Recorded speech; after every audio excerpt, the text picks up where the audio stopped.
What is fiscal policy? Policy से आप सब लोग अगर ये कोर्स ऑफ एक्शन है, ये गाइडिंग प्रिंसिपल्स होते हैं, कोई काम करना है आपने कैसे करना है। और फिस्कल जो है वो पर्टेन्स टू फाइनेंस या पब्लिक फाइनेंस, हमारी बातचीत में इसका मतलब ये है। फिस्कल पॉलिसी ऐसी पॉलिसी है कि जो आपका फाइनेंस है ना, पब्लिक फाइनेंस से मुराद जो हुकूमती पैसे हैं उससे पर्टेन करती है, उसको इस्तेमाल करने का कोर्स ऑफ एक्शन है या ये गाइडिंग प्रिंसिपल्स हैं जिससे आप पब्लिक फाइनेंस को मैनेज करते हैं, हैंडल करते हैं। आप ये क्या बताती है? नीचे जो दो चीजें दी गई हैं बड़ी सेल्फ एक्सप्लेनेटरी हैं। आज की चीजें ऐसी हैं कि अगर आप खुद भी पढ़ लेंगे तो आपको ये समझ आ जानी चाहिए। इसमें डिटेल्स होती हैं कि गवर्नमेंट के अखराजात क्या हैं, कैसे क्या अखराजात करेगी गवर्नमेंट, क्यों करेगी, कितने करेगी, मिकदार बताती है गवर्नमेंट की स्पेंडिंग की। ठीक है, ये एक्सपेंडिचर पार्ट है इसका। दूसरा पार्ट इसका है कि गवर्नमेंट इन अखराजात को करने के लिए वो है कि रेवेन्यू गवर्नमेंट कहां से लाएगी? टैक्सेस, रेवेन्यू टैक्सेस से आएगा ना, और जराये से भी आएगा, लेकिन मेनली टैक्सेस से आता है। तो फिस्कल पॉलिसी के दो टूल्स हैं, फिस्कल पॉलिसी के दो एस्पेक्ट्स हैं। एक गवर्नमेंट का एक्सपेंडिचर है, गवर्नमेंट की स्पेंडिंग है। दूसरा गवर्नमेंट की स्पेंडिंग को मीट करने के लिए रेवेन्यू कहां से लाना गवर्नमेंट। ये फिस्कल पॉलिसी का सब्जेक्ट है। दो और भी चीजें इसमें होंगी, डिस्कस हम करेंगे, लेकिन बुनियादी तौर पे फिस्कल पॉलिसी ऐसी पॉलिसी होती है या आपका कोर्स ऑफ एक्शन होता है जिसमें आप गवर्नमेंट के अखराजात और गवर्नमेंट की आमदनी से आपका वास्ता पड़ता है। आप उनके बारे में बातचीत करते हैं, पढ़ते हैं, उनके बारे में बताते हैं। ये इसकी जो है ना डेफिनेशन है, मुख्तलिफ लोग इसको मुख्तलिफ तरीके से डिफाइन करते हैं। और डेफिनेशन एक ऐसी चीज होती है कि ये बड़े जो एक किसी सब्जेक्ट के ऊपर, किसी भी मौजू के ऊपर जो माहिरीन होते हैं ना, वो उनकी राय होती है जिसको हम दुरुस्त मानते हैं, उसका मतलब दुरुस्त मानते हैं वो जो कहते हैं। इसके बारे में भी, फिजिकल पॉलिसी के बारे में भी बहुत सारी बातें हैं, बहुत सारे लोग बहुत सारी बातें करते हैं, लेकिन कुछ जनरल सी डेफिनेशन है जो कंट्रोवर्शियल नहीं है, इतनी तमाम लोग ही मानते हैं। ये अब सामने डिस्प्ले हो रही है आपके, एक किसी इकोनॉमिस्ट की दी हुई डेफिनेशन है कि fiscal policy is concerned with all those arrangements which are adopted by the government to collect revenue, ठीक है, and make the expenditures so that economic stability could be attained, maintained without inflation and deflation। नीचे ये सारी चीजें, इसमें जो terms हैं ये इस्तेमाल हुई हैं वो बता दी हैं। फिस्कल पॉलिसी अरेंजमेंट है गवर्नमेंट का, वही कोर्स ऑफ एक्शन है गवर्नमेंट का जिसमें वो रेवेन्यू कितना इकट्ठा करना है वो बताती है और एक्सपेंडिचर्स कितने होते हैं वो बताती है गवर्नमेंट। और ये क्यों कि गवर्नमेंट जो है इकोनॉमिक स्टेबिलिटी अटेन करे। ठीक है, दो चार चीजें भी उसके साथ होती हैं, इकोनॉमिक स्टेबिलिटी कैसे अटेन करनी है, नीचे वो दी हुई है हमने। इकोनॉमिक स्टेबिलिटी होती क्या है इकोनॉमिक टर्म में?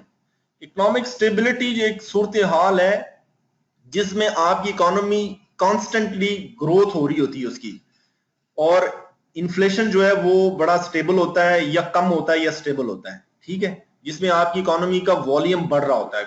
ठीक है, इसको इकोनॉमिक स्टेबिलिटी कहते हैं। अगर आपकी इकोनॉमी का वॉल्यूम बढ़ रहा है, ग्रोथ उसकी हो रही है, और इन्फ्लेशन का रेट बहुत ज्यादा नहीं बढ़ रहा या स्टेबल है, रुका हुआ है, तो ये आप इकोनॉमिक स्टेबिलिटी के मूड में है। डेवलप्ड कंट्रीज आप देख लें, उनकी हर साल जो है इकोनॉमी ग्रो ही हो रही होती है।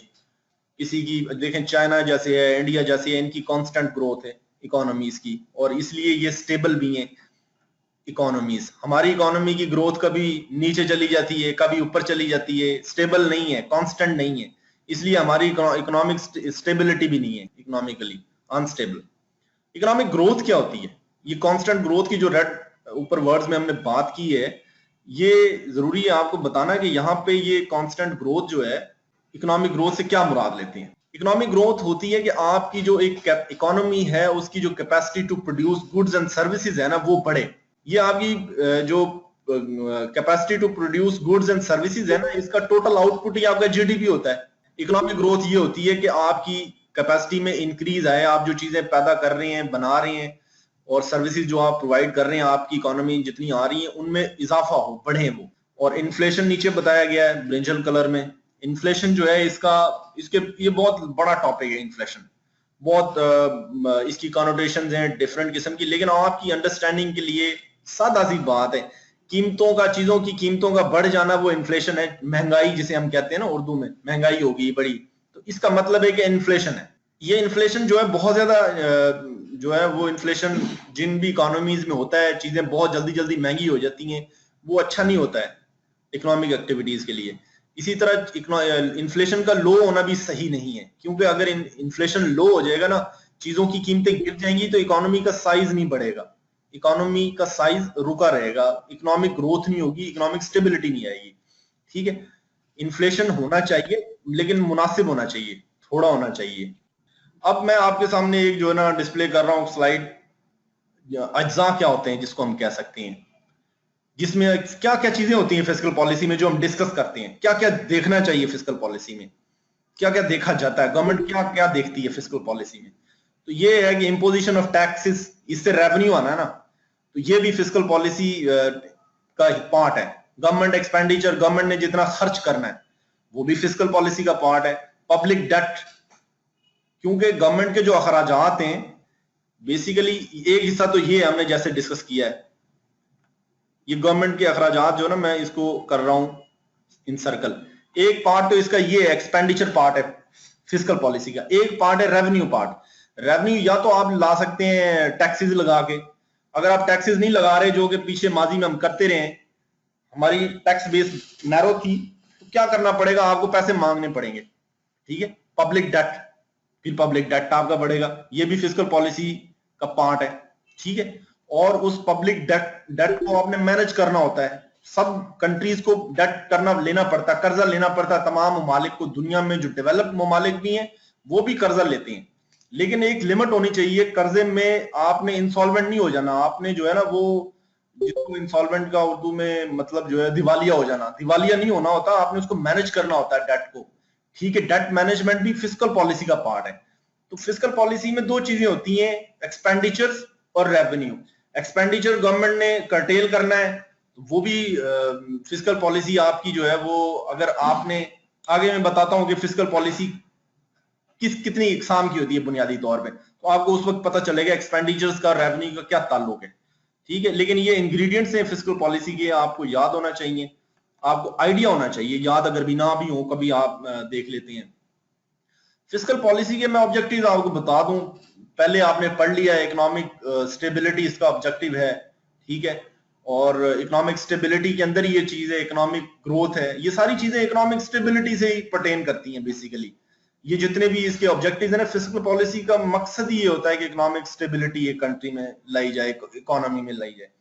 तो इकोनॉमिक ग्रोथ जो है वो आपने पढ़ ली है कि जो आपकी प्रोडक्ट्स हैं और सर्विसेज हैं वो इंक्रीज हो तो इकोनॉमिक ग्रोथ होगी, वो उनकी ग्रोथ हो रही हो, इन्फ्लेशन कंट्रोल में हो तो आपकी इकोनॉमिक स्टेबिलिटी होगी ना। दूसरा इंकरेजमेंट ऑफ एक्सपोर्ट्स है, अगर आपके कंट्री में ऐसी फिस्कल पॉलिसी इस हिसाब से बनाई जाती है कि वो ज्यादा से ज्यादा एक्सपोर्ट्स को इनकरेज करे।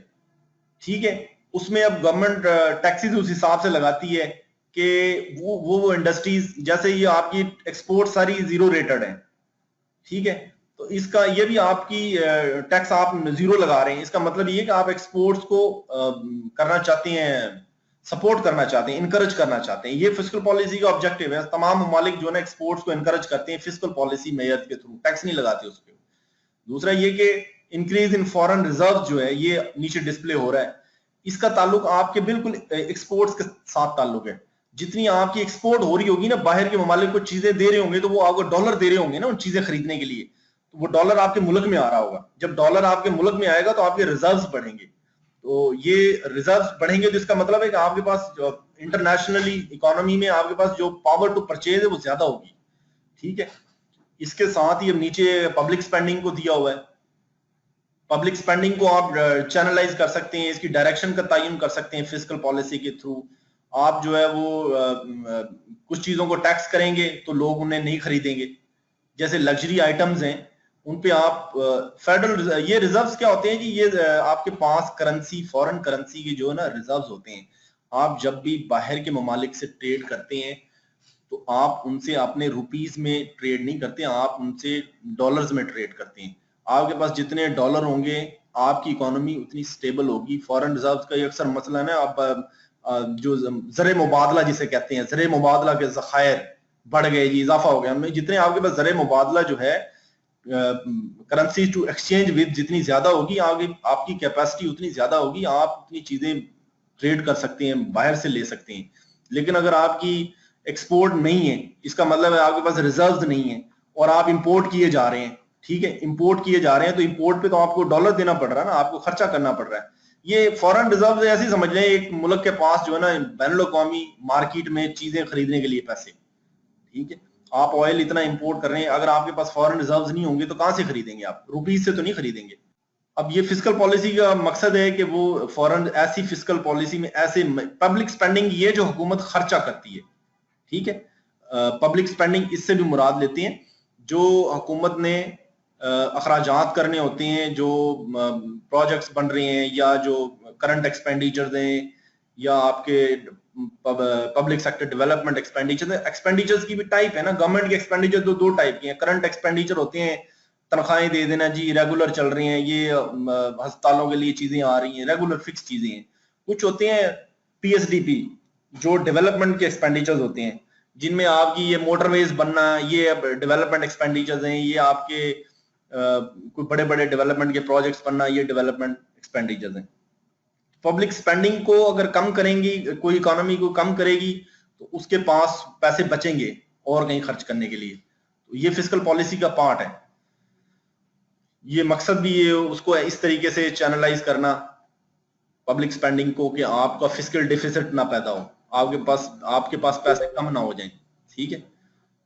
अब एक इसका मकसद ये भी है इंक्रीज इन इन्वेस्टमेंट, ऐसी टैक्स पॉलिसी बनाना जिससे इन्वेस्टमेंट इंक्रीज हो, फॉरेन डायरेक्ट इन्वेस्टमेंट भी हो, मुल्क के अंदर वैसे भी लोग जो है ना पैसे घरों में ना रख के बैठे हों, बल्कि उसे लगाएं मार्केट में, लोगों को नजर आए कि कारोबार करें हम, ऐसी आपने फिस्कल मेजर्स ऐसे लेने होते हैं टैक्सेस के।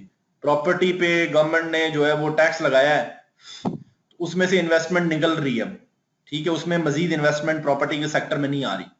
वो प्रॉपर्टी का सेक्टर डेड सेक्टर था, मतलब उससे आपकी जीडीपी को फायदा नहीं हो रहा था, गवर्नमेंट ने उसको टैक्स किया है, अब वो पैसे वहां से निकलेंगे और वो आम मार्केट में आएंगे, वो यानी कि एक्सचेंज में आएंगे, ट्रेड में आएंगे और किसी बिजनेस में जाएंगे, पैसे ने पड़े तो नहीं रहना, प्रॉपर्टी से निकल के किसी और में जाएंगे। वही प्लॉट जो है 10 लाख का होता है, वही मिट्टी होती है, लेकिन वो मिट्टी ही 3-4 महीने बाद 20 लाख की हो जाती है।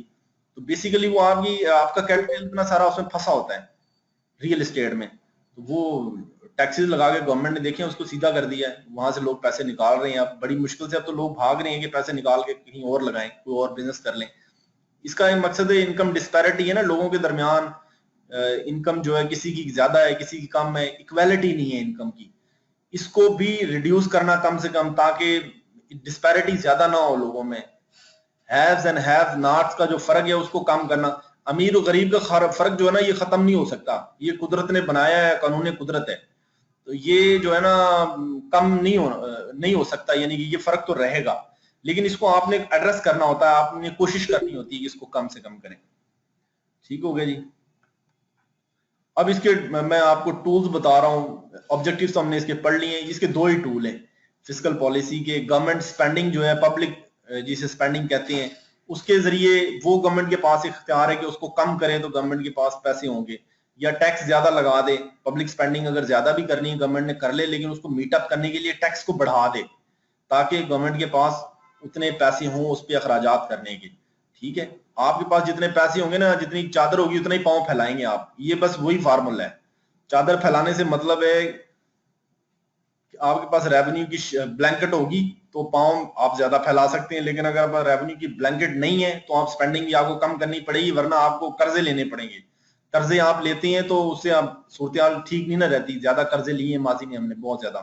गवर्नमेंट जो है वो कहां से स्पेंडिंग के लिए पैसे लाती है, ये एक सादा सी चीज है, आप लोगों को पहले भी इसका आइडिया होगा कि गवर्नमेंट को पब्लिक स्पेंडिंग जो करनी है गवर्नमेंट ने, या गवर्नमेंट ने जो एक्सपेंडिचर करना है उसको मीटअप करने के लिए गवर्नमेंट ने पैसे कहां से लाने, या तो वो अपने शहरियों पे या उनके जो बिजनेसेस हैं उन पे टैक्स लगा देगी। ठीक है जी, जैसा कि हमारी गवर्नमेंट जो है वो करती है। ये प्राइमरी तरीका है, बुनियादी तरीका है, और दुनिया भर में ये सबसे ज्यादा तरीका जो है ना वो अडॉप्ट किया जाता है।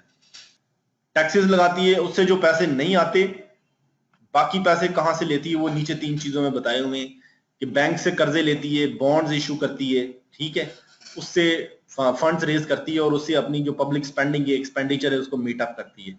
पाकिस्तान में जो मुल्की सतह पे जो मुल्क के अंदर जो कर्जे लेती है गवर्नमेंट, उसको डोमेस्टिक डेट भी कहते हैं। डोमेस्टिक जो बारोइंग है, पाकिस्तान अपने मुल्क के अंदर ज्यादा मकरूज है। पाकिस्तान के जो टोटल कर्जे हैं ना, पब्लिक डेट जो गवर्नमेंट ने देना है, उसमें से ज्यादा पोर्शन पाकिस्तान ने मुल्क के अंदर ही देना है।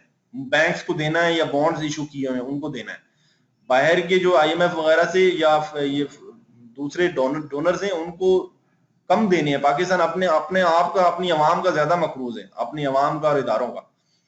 तो नीचे तीसरा एक दिया हुआ है फॉरेन डेट है। अगर फिर भी पैसे कम पड़ रहे हैं, आपने टैक्स भी लगा दिया, डोमेस्टिक बोरोइंग भी कर ली, तो आपके पास फॉरेन डेट की ऑप्शन होती है। IMF वगैरह से लेते हैं, एशियन डेवलपमेंट बैंक से लेते हैं। ये लोन ग्रांट्स जो होते हैं ना, ये ग्रांट्स मुफ्ती नहीं मिलती है कोई, ये इसका नाम ग्रांट का दिया जाता है लेकिन ये लोन ही होता है। ये जो है ना आसान शराइत पे कर्जे होती हैं। जैसे ये चाइना से हमें मिल रहे हैं ना, ये 46-47 बिलियन डॉलर की इन्वेस्टमेंट हो रही है, इसमें से कुछ हमें ग्रांट्स भी मिल रही हैं। तो ये हल्की शराइत के कर्जे होते हैं। तो ये गवर्नमेंट को या ये लेने पड़ते हैं डेवलपमेंट एक्सपेंडिचर्स कुछ करने के लिए, या फिर ये कि प्राइवेटाइजेशन करती है गवर्नमेंट, उससे रिसीट्स मिलती हैं, या स्टेट के जो रिसोर्सेज हैं उनको बेच के PTCL को जैसे प्राइवेटाइज किया गवर्नमेंट ने, ठीक है। या ये जो गवर्नमेंट कुछ ऐसा भी हिसाब लगाती है, जैसे 3G 4G बेची है पिछले दिनों में इन्होंने, उससे भी 100 बिलियन रुपीज इन्होंने लिए हैं। इस किस्म के तरीकों से भी लगाती है गवर्नमेंट पैसे, ठीक है। कुछ गवर्नमेंट जो है ना, वो हमारे पाकिस्तान में तो इतने अच्छे हालात अभी नहीं है।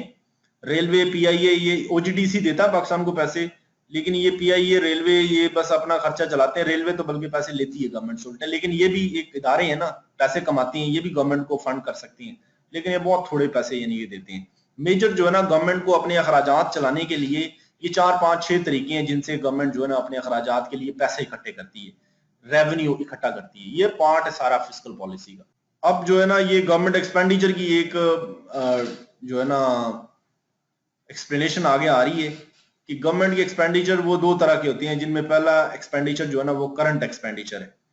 ये हमारे बजट का जो 80% जो है ना इसमें ही गर्क हो जाता सारा, यानी कि बजट का मेजर पोर्शन जो है वो हम इसमें ही लगा देते हैं करंट एक्सपेंडिचर में। ये ऐसे हैं जो मुस्तकिल हैं, यानी कि जो होते ही रहते हैं, किसी भी साल इनमें से माफी नहीं है, ठीक है। और गवर्नमेंट की मर्जी भी नहीं होती इनमें से किसी को रोक ले, ये करने ही पड़ते हैं। डेट सर्विसिंग है, जो आपने कर्जे लिए हुए ना बाहर के ममालिक से या बाहर के इदारों से, IMF वगैरह से, तो आपको उनकी किस्तें अदा करनी पड़ती हैं, उन पे सूद अदा करना पड़ता है। जैसे आप बैंक से कोई कर्जा ले लेते हैं ना, आपको उसका इंटरेस्ट पे करना पड़ता है या उसकी इंस्टॉलमेंट देनी पड़ती है आपको। वो डेट सर्विसिंग ही प्राइवेट कैपेसिटी में, लेकिन गवर्नमेंट क्योंकि बड़े बड़े इदारों से लेती है पैसे और गवर्नमेंट के पैसे भी ज्यादा होते हैं, तो उसकी वो बाकायदा तौर पे किस्तें अदा करनी पड़ती है, वरना आप जो है ना दिवालिया डिक्लेयर हो जाते हैं, आपकी जो है ना क्रेडिट रेटिंग गिर जाती है। वो कहते हैं ना क्रेडिट रेटिंग पाकिस्तान की गिरी हुई थी पिछले दौर में, तो वो क्रेडिट रेटिंग इसलिए गिरी हुई थी कि हम जो है ना कर्जों की किस्तें वक्त पे अदा नहीं कर रहे थे। तो लिहाजा जब क्रेडिट रेटिंग आपकी गिर जाती है तो आपको लोग कर्जा देना नहीं पसंद करते। वो कहते हैं यार इनकी क्रेडिट रेटिंग सही नहीं है, डेट सर्विसिंग नहीं सही करते ये, तो ये इनको कर्जा नहीं देना। कर्जा लेने के लिए आपकी जो रिप्यूट है वो अच्छी होनी चाहिए। जैसे आप मोहल्ले में पैसे उस बंदे को आराम से दे देंगे जो जिसका पता हो ना आपको ये पैसे मुझे वक्त पे वापस कर देगा। तो डेट सर्विसिंग पे बड़ा खर्चा होता है, ये हर साल खर्चा होता है ये बड़ा। अब दूसरा जी करंट एक्सपेंडिचर में हमारी अफवाज हैं जी बहुत बड़ा चंक ये लेती हैं। ये कोई तकरीबन जो है ना पाकिस्तान में 1/4 हिस्सा तो ये खा जाती है। ये कुछ 1200-1400 बिलियन रुपए ये जो है ना हमारी आर्मी जो है ना ये ले लेती है पैसे। आर्मी के पास बहुत सारे जराए हैं पैसे कमाने के, लेकिन वो गवर्नमेंट से भी लेती है। ये बहुत बड़ा खर्चा हमारा। दूसरा जनरल एडमिनिस्ट्रेशन है ना, गवर्नमेंट डिपार्टमेंट चला रही है इतने सारे, इनको तनख्वाहें देना होती हैं, ये भी गवर्नमेंट के अखराजात इस पे भी होते हैं। तो ये जनरल एडमिनिस्ट्रेशन पे करंट एक्सपेंडिचर ये बार बार हो रहा होता है। सोशल सर्विसेज गवर्नमेंट दे रही है, जिनमें से गवर्नमेंट जो है वो जैसे ये आप समझ लें हॉस्पिटल्स की सर्विसेज हैं, ठीक है, और सर्विसेज हैं जिनसे गवर्नमेंट रेवेन्यू नहीं कमाती बल्कि सिर्फ सर्विस दे रही है, उस पर खर्चा होता है। लॉ एंड ऑर्डर है, ये FIA है, ये रेंजर है, ठीक है, इसके लिए इक्विपमेंट आते हैं और इसके लिए सामान आता है, लोगों को तनख्वाहें भी दी जाती हैं। लॉ एंड ऑर्डर के एक्सपेंसेस हैं, सब्सिडीज है, कभी आटे पे दे देती है, कभी बिजली पे दे देती है, तो ये भी हैं। इसी तरह कम्युनिटी सर्विसेज हैं, इकोनॉमिक सर्विसेज हैं। आज़ाद कश्मीर को पाकिस्तानी गवर्नमेंट ग्रांट देती है, हर साल ही देती है उनको भी, ठीक है, ये भी ऐसा एक्सपेंडिचर है। इसी तरह कुछ इदारे हैं जिनको हुकूमत को मुसलसल हर साल जो है पैसे देने पड़ते हैं, वो पिछले सालों में तो बड़ी खराब पोजीशन थी उनकी, जैसे रेलवे है, ठीक है। इसी तरह गवर्नमेंट एक्सपेंडिचर का दूसरा पार्ट है डेवलपमेंट एक्सपेंडिचर, ठीक है। ये आपका वो जो करंट एक्सपेंडिचर है वो तो 80% कंस्टिट्यूट कर रहा है टोटल एक्सपेंडिचर का, पब्लिक स्पेंडिंग का। पब्लिक स्पेंडिंग का जो 20% है वो ये डेवलपमेंट एक्सपेंडिचर, इसको पीएसडीपी भी कहते हैं, पब्लिक सेक्टर डेवलपमेंट प्रोग्राम्स में ये पैसे जो लगाए जाते हैं। आपके जो प्रोजेक्ट है ना वाटर के, पावर के, कम्युनिकेशन, ट्रांसपोर्ट के, जैसे ये ग्रीन लाइन मंसूबा बना रहे हैं कराची में, ये फेडरल गवर्नमेंट बना रही है एक मंसूबा जो है ना, इसी तरह की ये मोटरवेज जो बनी है ये ट्रांसपोर्ट के बने हैं। इसके अलावा और पीएसडीपी के फंड्स होते हैं गवर्नमेंट के कायम करदा, कोई हॉस्पिटल्स हैं या कोई और प्रोजेक्ट्स जो हैं, ठीक है। ये डेवलपमेंट एक्सपेंडिचर, लेकिन ये कम है हमारे मुल्क में, बहुत कम है, ये ज्यादा होने चाहिए, ठीक है। ये एक्सपेंडिचर की आपको टाइप बता दी। आगे मैं आपको जो है फिस्कल पॉलिसी की टाइप्स बताना चाह रहा हूँ। इसकी टाइप से कोई इतफाक नहीं है, बहुत सारी हो सकती हैं, लेकिन हमारी अंडरस्टैंडिंग जो है उसके लिए ये 3 टाइप समझना जरूरी है कि फिस्कल पॉलिसी या तो एक्सपेंशनरी हो सकती है, यानी कि जो बढ़ रही हो, फैली हुई हो, इंक्रीजिंग हो, या आपकी फिस्कल पॉलिसी जो है वो कंट्रैक्शनरी हो रही हो, यानी कि तंग हो रही हो, श्रिंक हो रही हो, या वो न्यूट्रल हो सकती है। अब वो क्या क्या सूरत हाल है जिनमें गवर्नमेंट की एक्सपेंशनरी फिस्कल पॉलिसी होती है, यानी कि उसका वॉल्यूम ज्यादा होता है, बढ़ोतरी होती है उसमें। तो ये कह रहे हैं कि अगर गवर्नमेंट के एक्सपेंसेस जो हैं वो आपके टैक्सेस से ज्यादा होंगे, जितना आप रेवेन्यू कमा रहे हैं उससे ज्यादा आप अखराजात करते हैं, इसका मतलब है आपकी फिस्कल पॉलिसी एक्सपेंशनरी है। आपके मुल्क में ये पॉलिसी अगर है तो आप एक्सपेंशनरी फिस्कल पॉलिसी परसू कर रहे हैं। और इसके बरक्स अगर आपका रेवेन्यू ज्यादा हो और अखराजात कम है, यानी कि आप जितने पैसे कमा रहे हैं उससे कम लगा रहे हैं, तो आपकी कॉन्ट्रैक्शनरी फिस्कल पॉलिसी है। हमारी जो पॉलिसी है वो ऊपर वाली है, ठीक है ना, एक्सपेंशनरी फिस्कल पॉलिसी है। हमारे अखराजात हमारे टैक्सी से ज्यादा होते हैं, इसीलिए हमें जो पैसे बाकी हैं वो हमें कहीं से मांगने पड़ते हैं। तो एक्सपेंशनरी फिस्कल पॉलिसी जब होती है तो आप समझें कि इकोनॉमी ग्रोथ भी करती है, लेकिन ये बहुत लंबी बहस है, हमें इसमें नहीं पढ़ना चाहिए। लेकिन अगर आप जितना पैसे कमा रहे हैं और उतना ही आप टैक्स इकट्ठा कर रहे हैं तो आप न्यूट्रल स्टेज पर खड़े हुए हैं, आपकी जो फिस्कल पॉलिसी है वो न्यूट्रल स्टेज के ऊपर है। ये बस आपको ऐसे थोड़ा नॉलेज देने के लिए, जरूरी नहीं है आपको याद ये चीजें रहें या आप याद करें। फिस्कल पॉलिसी जो है ना, इसके मैक्रो इकोनॉमिक ऑब्जेक्टिव्स क्या होते हैं। मैक्रो इकोनॉमिक क्या होते हैं? ये मैक्रो इकोनॉमिक होते हैं किसी भी माशियत के जो मैक्रो बड़े बड़े जो इंडिकेटर्स हैं उनसे पर्टेनिंग जो मामलात होते हैं उनको मैक्रो इकोनॉमिक कहते हैं। जैसे पॉवर्टी है, जैसे इन्फ्लेशन है, ये एक मैक्रो इकोनॉमी, बड़ी स्केल पे आप चीजों को देखते हैं। ये फिस्कल पॉलिसी जो है ये गवर्नमेंट स्पेंडिंग से, टैक्सेशन से इसका ताल्लुक है, आप सब लोगों ने देख लिया। और दोबारा यही बात रिपीट की गई है कि अगर आपकी स्पेंडिंग ज्यादा होगी और आपको ज्यादा अमाउंट चाहिए होगी उस स्पेंडिंग को करने के लिए, पूरा करने के लिए, आपकी इकोनॉमी का एक्सपेंडिचर बढ़ जाएगा। जब आपकी इकोनॉमी का एक्सपेंडिचर बढ़ जाएगा तो नेशनल इनकम जो है ना वो बढ़ जाएगी। इसी तरह अगर आपने टैक्सेस बढ़ा दी हैं, ठीक है, इकोनॉमी से विथड्रॉल्स बढ़ जाएंगी, इकोनॉमी से पैसे लोग खींचेंगे और एक्सपेंडिचर और नेशनल इनकम जो है वो गिर जाएगी। ये टेक्निकल चीजें, ये आपको, अब ये भी वही चीज है नए अंदाज से थोड़ी सी। फिस्कल पॉलिसी ये मैं आपके सामने डिस्प्ले कर रहा हूं, जिसके थ्रू ये टूल्स हैं गवर्नमेंट्स के। गवर्नमेंट जो है या तो टैक्स चेंजेस कर सकती है या एक्सपेंडिचर चेंजेस कर सकती है फिस्कल पॉलिसी को एडजस्ट करने के लिए। फिस्कल पॉलिसी को एडजस्ट करने के लिए, अपने टारगेट्स या अपने ऑब्जेक्टिव्स को पूरा करने के लिए, या टैक्स में तब्दीलियां करेगी, टैक्स को कम या ज्यादा करेगी, या एक्सपेंडिचर को कम या ज्यादा करेगी। ये फिस्कल पॉलिसी जो है उसमें, नेशनल बजट में भी यही होता है,